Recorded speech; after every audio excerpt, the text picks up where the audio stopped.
MMA North qualified blader. Who do we have with us here today? What's up, y'all?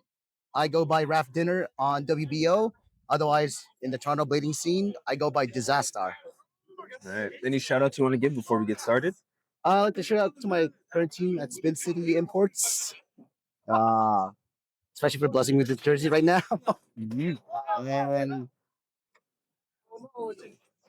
also like to give a special shout out to last week's winner, Celeste Returner. Woo! Because that man is goated for playing without realizing it was an AN qualifier. Yes. The final AN qualifier did not know what he was playing for. He just came, vibed out, took the whole thing from everybody. Yep. What an absolute Chad. Bro, aura. Is that all? Yeah. All right. Tell us a little bit about yourself outside of it. By day, I just work as a machinist / assembler. And by night, well, I just become a blader. All right. How do those things translate to your game? In terms of my work job, my work requires a lot of focus, especially on all forms of detail, be it big or small. And I feel that in Beyblade, the bigger thing, there's a lot of big things you want to take part or take focus in, especially how you launch your blade and your positioning. Yeah. And I guess the more finer ones, just your parts. Not just the parts you use, also like the condition of your parts. Yeah. Because depending like how worn or not worn it is, that can greatly affect its performance. That's right. That's right. Okay. What's your earliest memory of Beyblade? Earliest memory of Beyblade? If I were to date back to my childhood days, during Classic Gen, what was it? My mom spoiled the heck out of me by buying me Hasbro bays. Yeah. So as like part of my first couple of bays, she got me a Hasbro Dronzer S and a Woolborg. Okay. For my birthday. Yeah. Well, you're one of the lucky ones. I just remember getting a Woolborg. Yeah. I did not ever see a Dronzer S on any show. Yeah. Oh no, I was lucky. I don't know. Or my mom picked it up without realizing what it was. Oh wow! And I was like, all right, cool. What's your favorite thing about X? About X. About Beyblade X? I love how fast paced it is, especially with the X rail mechanic. Yeah. It speeds up the battles very marginally, and it's using that mechanic is it's a high risk, high reward. Basically, think of it as as high gamba as like some Yu-Gi-Oh or One Piece decks. Okay. Were you or are you a fan of the anime? Any generation? I'm currently caught up in the current generation of the manga and the anime itself. Okay. Yeah. Damn, hold on.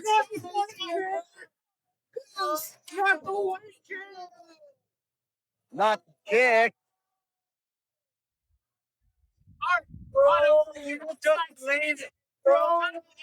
Unfortunate.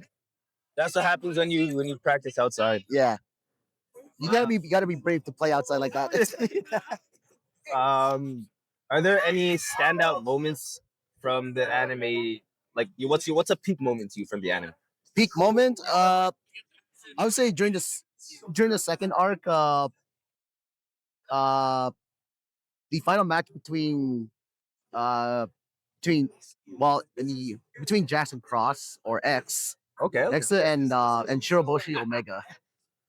Okay, I didn't catch up. I didn't watch that. What happened? What was it? It was very hype.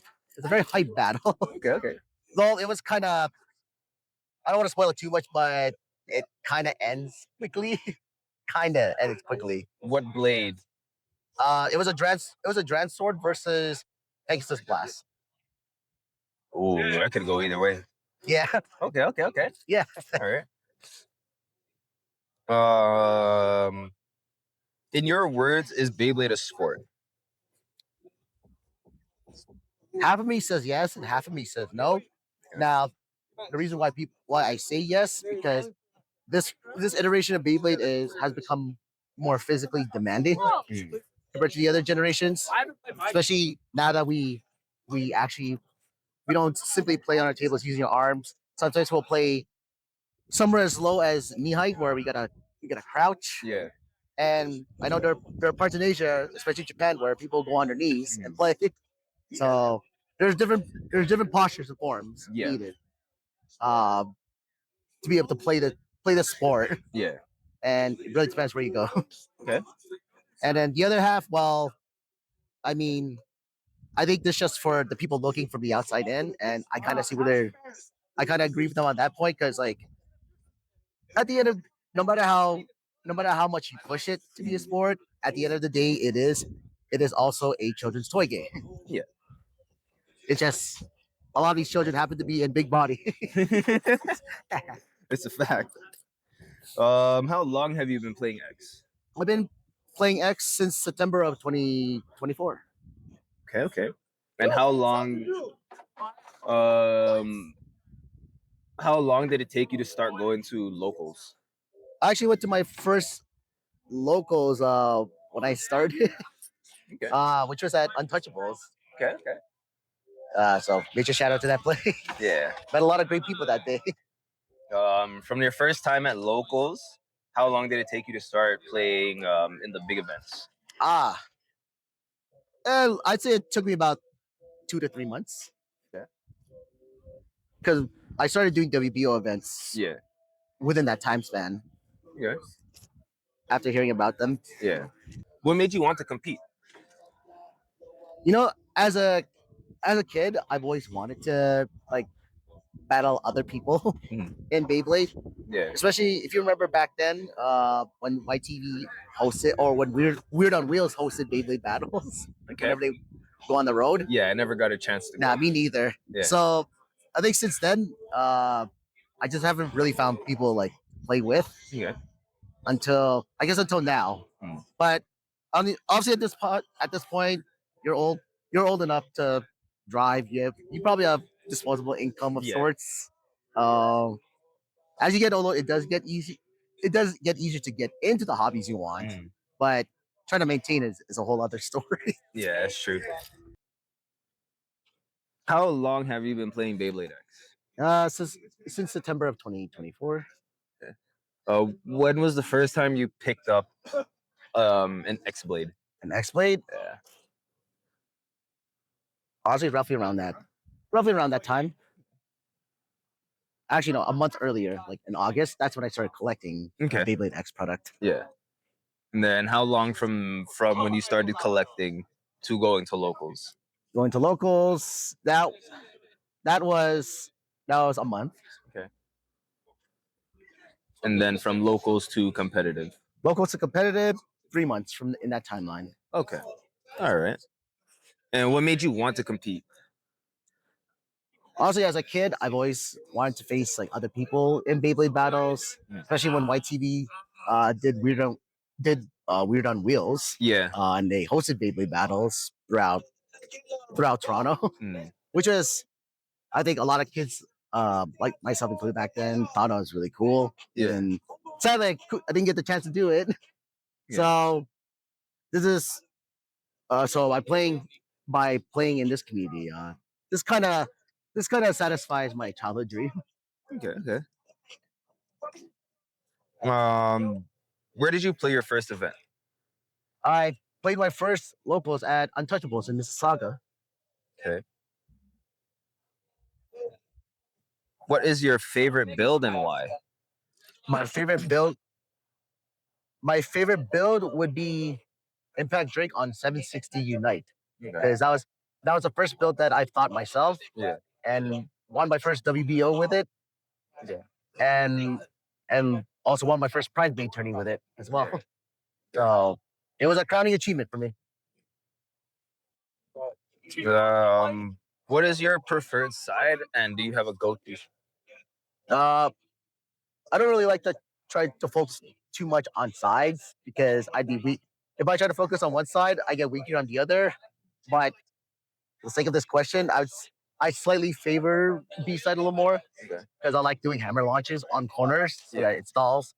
It stalls against scam builds and other attack types. Uh, do you have a favorite Beytuber or a Beyblade content creator besides yourself? In terms of Beyblade content creators, I like to give special shout outs to both both Casual Blader and Flamingo Poppy. Casual Blader, Flamingo, yeah. Yeah, because I usually watch their content a lot and entertaining, entertaining. Yeah. Oh, Okay. Do you have a favorite Blader IRL? favorite Blader IRL.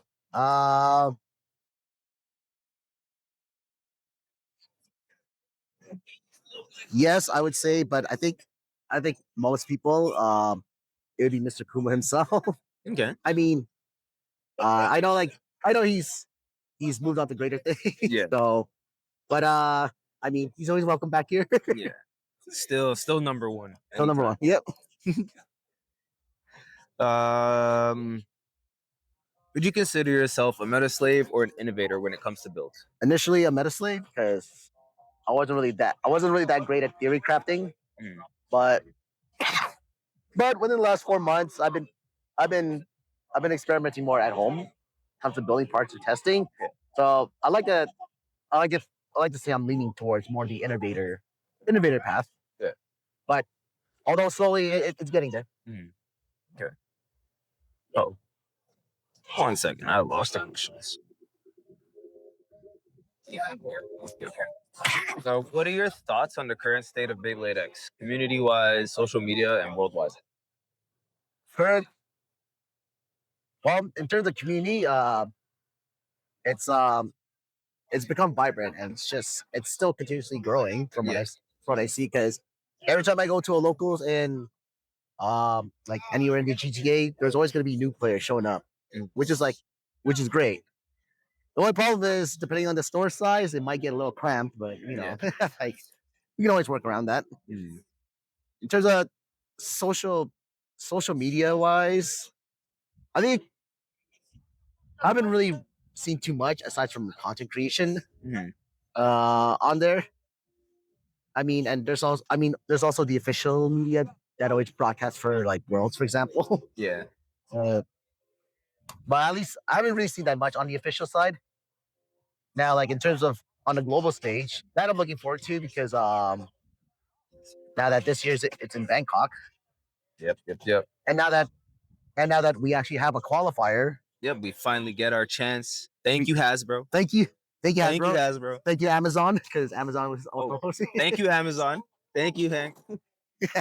So yeah, that's gonna be a huge thing in July. Definitely.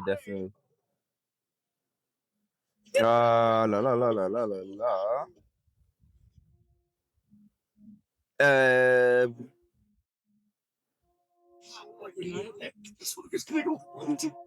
What parts or builds are considered meta that you would not use?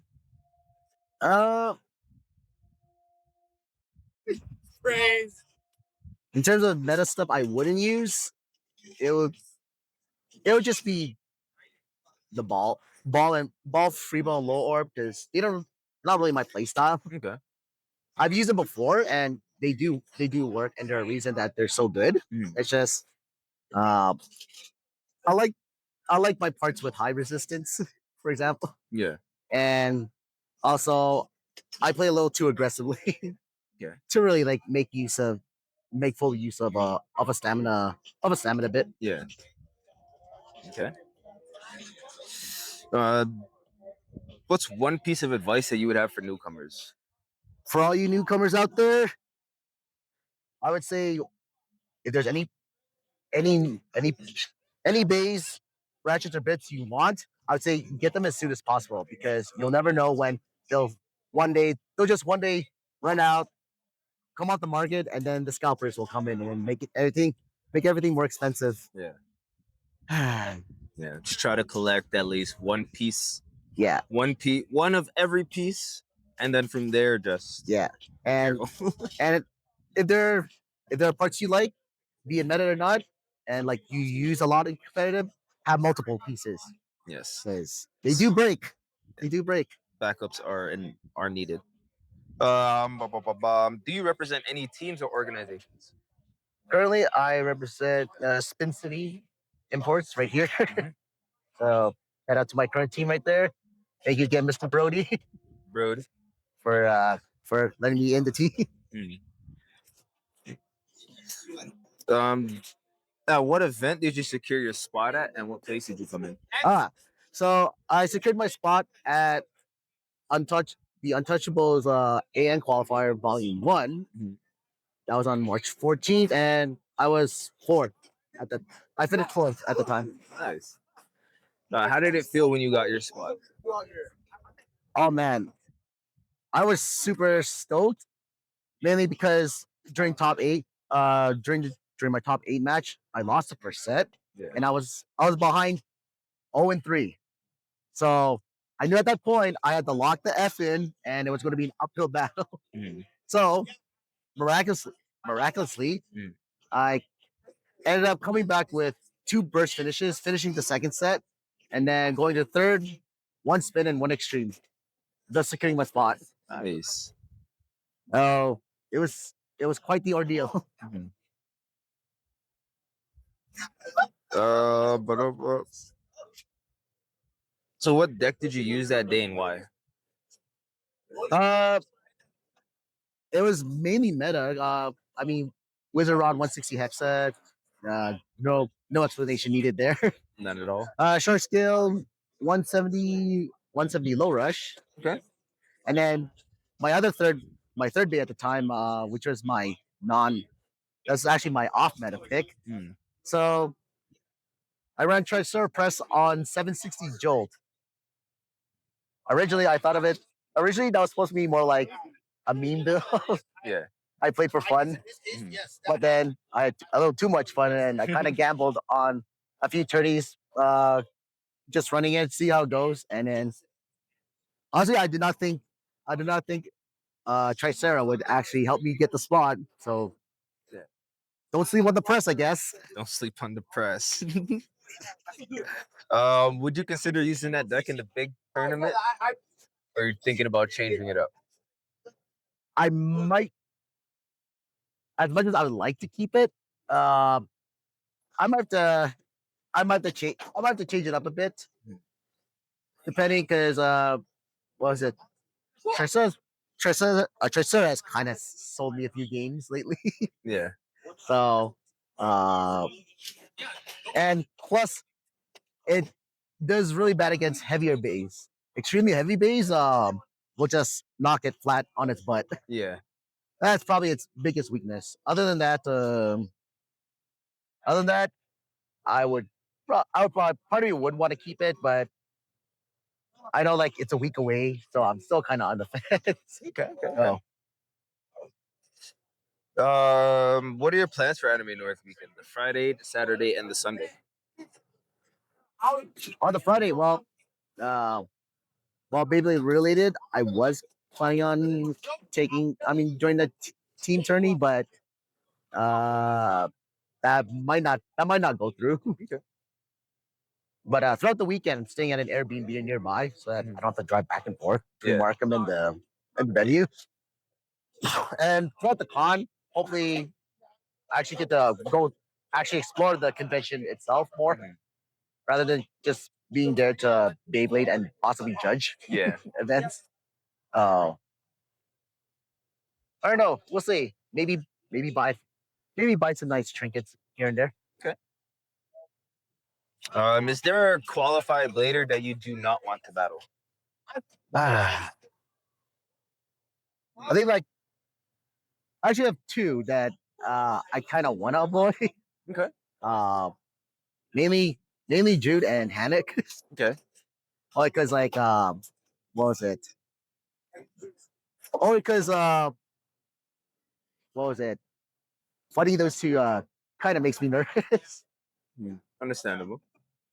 But but not not like stressed out nervous, but um, it's just what was it? Anything could really happen like between those two, and what was it? I think they know my launches a little too well. So they've been reading. So I think they've been reading my launches lately. So uh, unless I'm able to like read their launches in return, Yeah. then I kind of want to avoid them. But if I can't avoid them, then I'll face them with everything I got. Okay. There any qualified bladers that you do want to battle? Not really particular because I want to fight as many people, as many different players throughout the Sunday in Anime North. Yeah. Okay. Are there any bladers who haven't made it yet that you're rooting for to get their spots in the LCQs? Yes, I really hope Yo 001 Nova gets in. I hope Nova gets in. I also want Lord of Loaf to win. I definitely think he has potential. Yes. And I know there's who is the other? Who's the other? I know there's hopefully. No, never mind. That's all three. I'll get this one.